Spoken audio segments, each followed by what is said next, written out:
So మనం ఈ మధ్యకాలంలో చాలా వింటున్నాం మీకు సినిమా రంగం వరకు వచ్చారు కాబట్టి మిమ్మల్ని అడగడం, లేకపోతే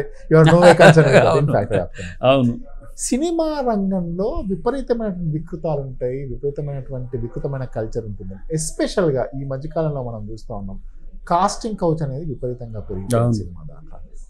సో అట్లాంటి ఆనవాళ్ళు అంటే అట్లాంటి ఆనవాళ్ళు మీకు ఎప్పుడన్నా కనపడ్డాయా?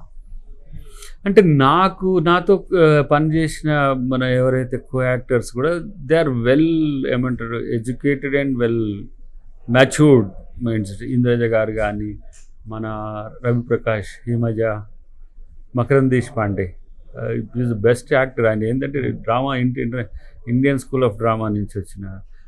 తర్వాత Suman garu of course is nice gentlemen. నేను అసలు చాలా ఆయన బయట చూసిన దానికి, కలిసి పనిచేస్తున్నప్పుడు చూసిన దానికి చాలా ఇంటెలెక్చువల్ తను. సుబలేఖ సుధాకర్ గారు, ఇక ఆయనతో మాకు మాస్ ఎంటర్టైన్మెంట్ ఉండండి. కానీ అఫ్ కోర్స్ ఇప్పుడు ఈ తరహా మూవీస్ ఉంటాయి కదా, ఇప్పుడు కొంత మాస్ హై బడ్జెట్ వాళ్ళ దాంట్లో ఉంటది. మన సినిమాలో ఏదో ఉంది, ఏదో జరిగింది అనడానికి అక్కడ ఛాన్స్ కూడా లేదు. మీరు అన్నట్టు మీ సినిమాకి ఛాన్స్ కూడా లేదు. అంటే నేను అబ్జర్వ్ చేసిన దాంట్లో on the whole as an industry, as a unit గా తీసుకుంటే ఇట్లాంటి వ్యవహారాలు, ఇట్లాంటి అయితే నేను అనుకుంటున్నా ఈ ఏమంటాము లెవెల్ 1లో జరుగుతాయేమో.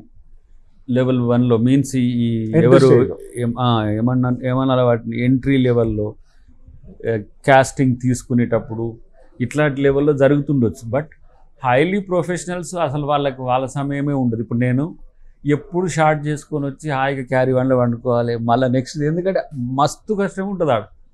మనం చూస్తున్నంత అంతే కదా, ఒక షార్ట్ ఎన్ని టేకులు తీసుకోవాలి. అంటే నేను మామూలుగా సింగిల్ టేక్స్, డబుల్ టేక్స్లో ఓకే చేసేటోని, కానీ ఈ స్ట్రెస్ ఉంటుంది. ఇప్పుడు ఇంతమంది పని చేయడము, తర్వాత ఇదంతా చూసిన తర్వాత ఒక డేకి 2 minutes 1.5 minutes కంటే ఎక్కువ రాదు. ఒక డే మొత్తం ఒక్కోసారి 3-4 minutes వచ్చిందంటే గ్రేట్ పని చేసినట్టే. ఒకరోజు 6 o'clock నుంచి నైట్ 2 o'clock వరకు 2 schedules అంటారు వాటిని, అట్లా కూడా పని చేయాల్సి వచ్చేది. బట్ అంత బిజీలో పని చేసే దగ్గర నాకు నేను కార్మికులను చూస్తుంటే 24 crafts వీళ్ళు ఇండస్ట్రియస్గా పనిచేయాలి, నాకు శ్రమ కనపడ్డది వాళ్ళ. ఇక దాంట్లో అన్నిటికంటే నాకు అనిపించింది ఏంటంటే ఎవ్రీ ఎలిమెంట్ చాలా అలర్ట్గా వాళ్ళ పని ఎప్పుడు చేసుకొని పోవాలన్నట్టే ఉంటారు. ఆ స్థాయిలో అదే ఈ సినిమా ఇండస్ట్రీ ప్రైమరీ లెవెల్లో మీరు అన్నట్టు ఇట్లాంటి కమిట్మెంట్స్ ఇట్లాంటివి ఉండొచ్చు మనకు. అది అసలు అంటే ఆ సినిమా ఇండస్ట్రీకి కూడా నేను చాలా దూరంగా ఈ షూట్ చేసిన. మరిన్ని ట్రెండింగ్ వీడియోల కోసం News 18 తెలుగు యూట్యూబ్ ఛానల్ను సబ్స్క్రైబ్ చేసుకోండి.